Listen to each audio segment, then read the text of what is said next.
पंकजा मुंडेंनी काल जोरदार फटकेबाजी केली असल्याचं आपल्याला बघायला मिळालं। यावेळेस त्यांनी धस, धनंजय मुंडे आणि महंत शास्त्री यांच्यावरती निशाणा साधला असल्याचं देखील पाहायला मिळालं।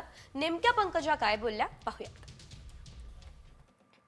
जीवनामध्ये कुठल्याही गडावर लोक का जातात मला माहित नाही। त्या गडावर असणाऱ्या लोकसंख्येमुळे जात असतील की आपण त्या गडावर गेलो, गडाच्या एखाद्या व्यक्तीला हातात घेतलं म्हणजे गड आणि सगळी लोकसंख्या किंवा सगळी येणारी पब्लिकच आपली होते असं वाटत असेल कुणाला। पण माझं उलट आहे हो, मला पब्लिक आपली असते म्हणून गडावर जाऊ वाटतंय, म्हणजे पब्लिक आपली करायची म्हणून जाऊ वाटत नाही।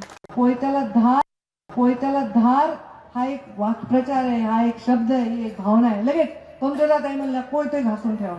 अरे ह्याच्यासाठी म्हणले होते कोयते घासून ठेवा, पण तोडायला जाऊ नका, मतदान करून जा। हाय काय ह्या लोकांना कोयते म्हणले तुम्ही बाबा, हाय का मी गुंड? म्हणजे गुंडाला गुंड आहे, ते घाबरत नाही कोणा गुंडाला। गुंडाला गुंड आहे, बंडाला बंड आहे, पण गरीब माणसाकडे माझी बघण्याची नजर ती पिलाकडे पक्षाची बघण्याची नजर आहे, तशीच नजर आहे।